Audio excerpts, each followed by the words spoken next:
Welcome everyone to today's episode of Wisdom and Laughter with ZAR. Today we're talking about what it means to be spiritual and whether we need protection when we're doing spiritual work. So it's going to be a really juicy session and I'm really excited about this. I just love ZAR's uncaged version of talking about this, and it brings so much freedom when you hear what ZAR has to say about this. So welcome Mary and Gary, thanks for being with us again here. Morning Claire, lovely to see you. Hello there Claire, good to be with you mate. All right, well let's dive in, let's invite ZAR in, and while we're doing that, Mary, you've got a really beautiful story that goes along really nicely with this subject. So we'll see you soon, Gary, and Mary, if you, as ZAR's joining us, if you'd like to share that story, that would be wonderful. Yeah, I will. Thanks, Claire. It's a story people may be familiar with. It's called The Story of the Golden Buddha. And it's a story of a village in Thailand that had a really beautiful statue of a golden Buddha. And it was very loved and well used. People would go and make offerings to it. And when they did that, they had that real sense of their connection to that beauty, to that divinity within them. And then there came a time in the history of that village where there was war. And they knew that there was an invading army coming from another country, and that because this Buddha was so beautiful and so precious, that it would be taken from them. And so they covered it with clay and with mud, and they disguised it so it looked like just an ordinary old stone statue, nothing special at all. And of course the army came and they looked at it and didn't pay any attention to it at all. But the war continued for a very long time, and eventually the people in the village forgot that this statue was more than just an old clay statue. And they didn't pay any attention to it at all either. And then one day they were relocating the statue, and as they started to move it, it cracked. And through the crack, they saw the light. They saw the gold glimmering through that had always been there. And they cleared it, and the beauty and the majesty and the gold, the light of this Buddha was revealed. And I think it's such a beautiful story because that's really our story.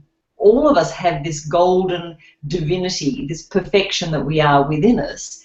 And over lifetimes and through the experiences, we get caught up in thinking we are just the muck that seems to have stuck to us along the way. Our doubts, our fears, our pains. But that gold perfection that we are is always in there. And the journey that ZAR always takes us on is how do we chip away at the outer coating to reveal the beauty that we already are. Yeah, that's such a beautiful story, and it just illustrates so well how, you know, at our core we're all these beautiful, shining, bright spiritual beings, but we've forgotten that, and our current version of what it means to be spiritual is, well, it can be quite limiting, but it can also cause a lot of separation between people where, you know, people think, well, they're spiritual, we're not, and things. So welcome, ZAR, and we'd love to hear your teachings around this today. Welcome, ZAR. So, welcome young ones. What goodness, what it is to be spiritual. You see, we're truly fascinated how the question even began, you see, because you cannot not be spiritual, you see. You are a spirit in a physical form. If you were not, you couldn't be here, you see. You're not your flesh. You're the essence, you're the energy, you're the spirit, you see, manifest in this form. So, of course, you're spiritual, young ones. You can't be anything else. But you see, so much of all this has been used to manipulate. And just as young Mary and you were saying before, the darkness that you feel as you, this diminishing of your light, you feel that you're not that spirit, that beauty that you are. And so, really, that is how the question began, through doubt of self, young ones. And I think, you know, as you were saying, Claire, too, it's that what then gets set up is if I'm spiritual, then it means there are people that aren't. And so it creates not just my own duality by thinking the spiritual me is something that's different or that's not already here that I'm trying to get to, but it also creates the separation from others. There's a sense of there's those of us on the spiritual path and those aren't. And, you know, we come across it where there's a real sense of a spiritual hierarchy. You know, well, I'm better than you because I meditate all the time, or I've been reading spiritual books for a long time. Well, some people wouldn't even use the word spiritual, but they're more connected to their knowing of self and to nature and to each other than anyone who's spent years in a monastery. You know, what we do isn't really the key to whether we're spiritual or not. It's who we know ourselves to be and how we interact with others. It's absolutely far more of a doing rather than far more of a being, rather than the things that we do that define us as spiritual. Yeah. And like you say, just the fact that we're here, we are spiritual. So, but you know, it doesn't even really need that label, because it's, you know, it's just like saying that we're human. Yeah. Try being here without a spirit, young one. Dull. Not a lot of animation going on. No, you'll just be a puddle.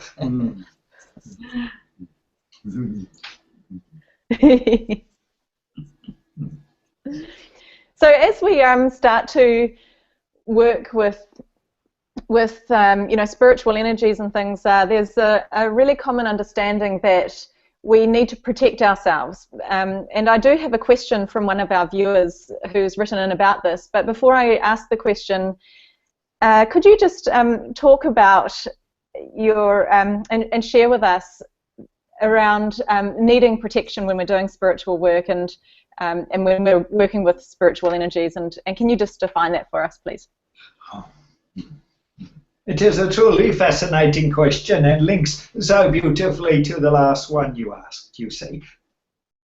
Your world, your humanity, has used its power, has used its lack of self to manipulate the other, you see.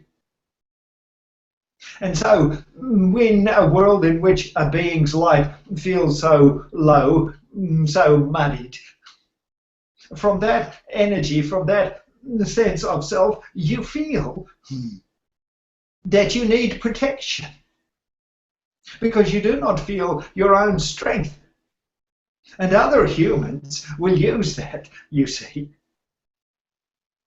Some use it purely to help the other, to protect them, to look after them. Others use it to manipulate them. But still, you see, any thought of protection is a lack of knowing of self. In the true expression, energy reflects energy, you see. It is what it is.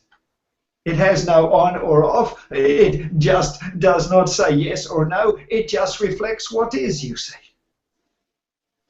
And so if you, this energy of you, this light of you, if you feel you need protection, then the energy can only reflect that. It must give you that environment in return.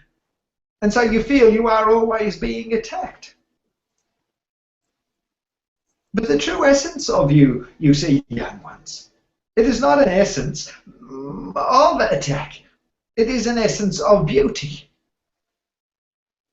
And so as you understand, as young Gary and Mary understand, and the others in which we communicate with, you do not need protection, because your energy is something that does not require it. You have allowed your light to be seen and to be noticed, and that is the first piece. It's a great understanding too, Claire, that with energy reflecting energy, if we feel that there's negative energies out there or things that are trying to undermine us, then that's coming from our own fear. And fear can only come from the physical self. Our energetic self, our soul, doesn't have a frequency of fear. And so it's a really great awareness to have that if we are feeling energy around us that doesn't feel good, and that can happen, it's not that it doesn't happen, it can happen, but what it shows is we're being more identified with our physical self, and we need to just stop and pause and give ourselves that moment to come back and feel our true light. To know that the fear in the physical isn't who we are. It's an experience that our soul is having, but it's not who we are. And as we come back to feeling that expansive energy of us, the fear can shift and change, and therefore the energy around us will also shift and change to reflect that. It's a really simple way to shift it, but it's actually very powerful. Yes, so it's really a lot more, rather than protecting ourselves, it's more feeling expanding into our beauty. If we are noticing that as a reflection, feeling the negative energies around us, then the more we can really just center back into the beauty that we are and feel the expansiveness of our light and things, then that energy will be reflected back to us differently. It's almost counterintuitive from a human perspective that if we feel something outside us that we don't want, we should open more to it. Whereas in the physical, what we would do is close and protect more. The more we open, but know who it is that's opening, know what we're shining more brightly, then we actually experience a difference. Yes. You see, so many of your saints, you could say, your Buddhas, your Jesus, and so on, they knew their light. And so the Buddha, when all the demons came down to disrupt him, what did he do? Stayed within his light. They couldn't get in. They're just not there, you see. They were real, well, anyway. But it is that reflection, your whole purpose. You see, your soul does not sit up there or down there or across there, wherever you think your soul is, and shiver. Because it's all alone and it's scared. Oh, goodness. Oh, things will come and get me. You see, the soul just is. It is a complete expression of light, you see, embodied. And so that is your purpose too. To be the complete expression of light embodied, you see. Perfect, beautiful. You are already in that space. Time to accept it, young ones. No need for protection then. Oh, wow. That's beautiful. Thank you, ZAR. So we'll just finish up before we talk about what we're up to next time with Wisdom and Laughter with ZAR, with you. John's question, he wrote in, we spoke about a year ago regarding a group of beings that I connected with through my partner at the time. She was born awake and they have been with her for 45 years. They told me that daily cleansing was very important as there are dark energies at work at times. They shared a process involving the archangels, the highest Christ light, and the violent flame of transmutation. Can you comment, because I've heard through other channels that there are no dark energies at play anymore? So, really the only dark energies are human.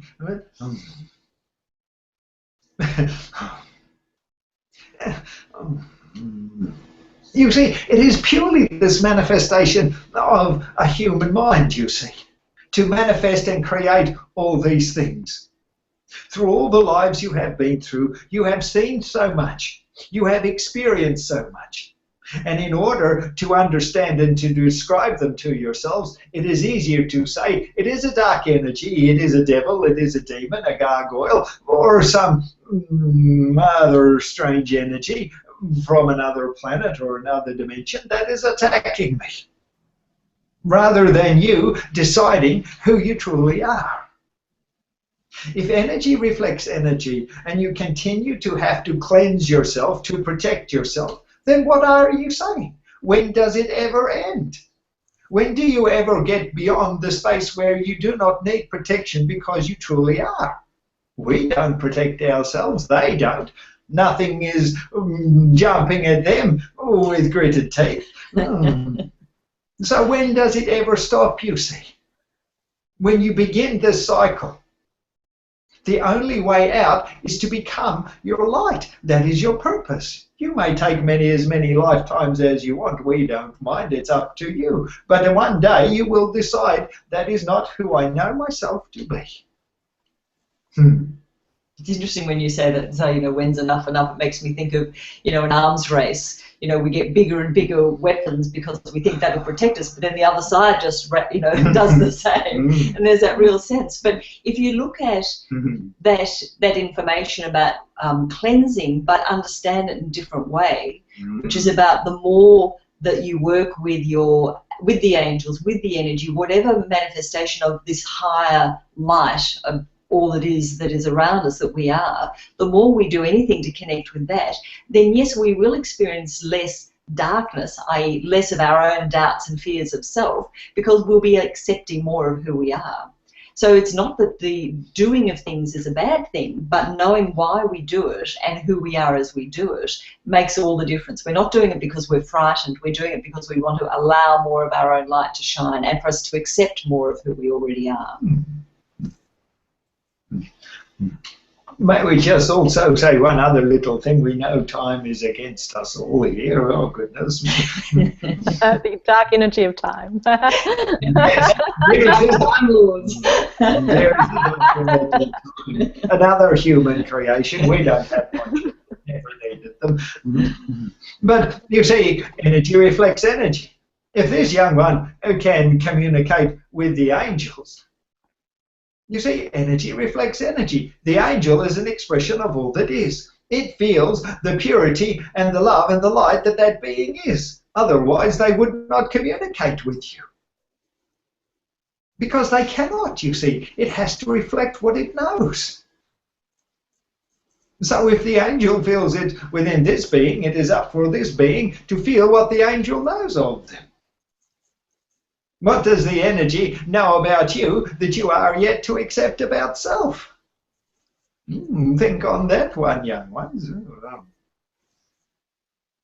And that's a beautiful place to wrap up today's session, Zar. Thank you. And next week, before you go, we're just going to be talking about how to play with an experience using the practice of freedom that you've only just recently shared with us. So before you go, not that you go very far, but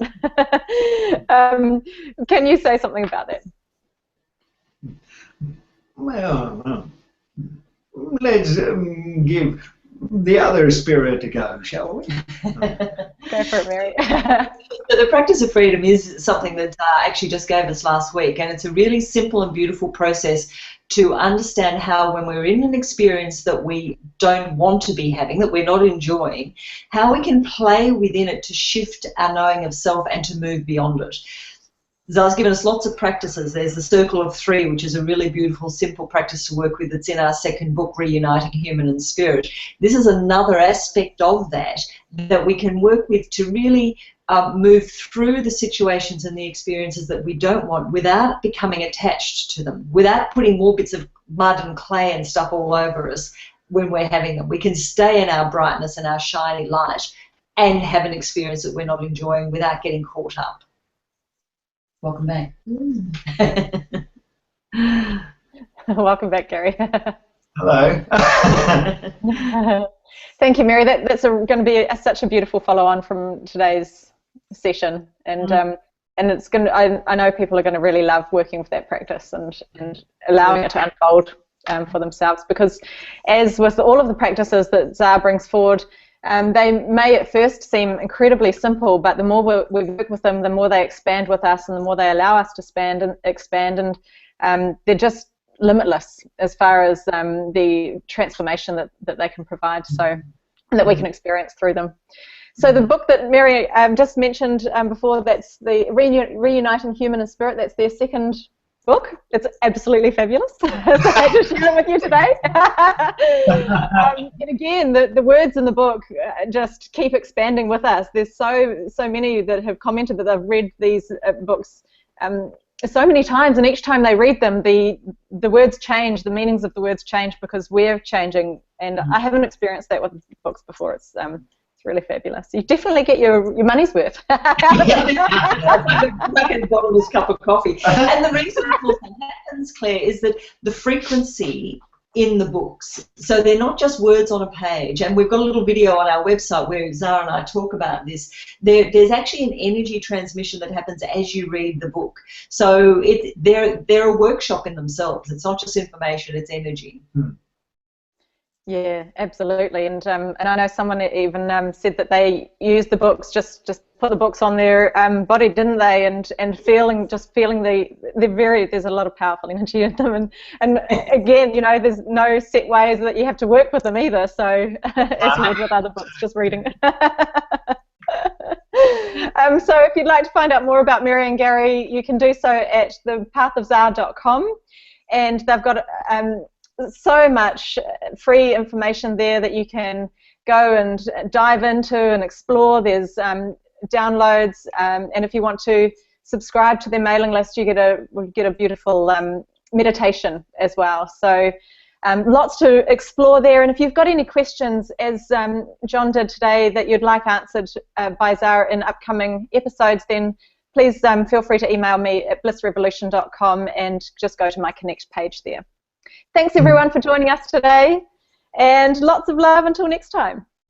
Thank you, Claire. See you next time. Lots of love. Bye. Bye.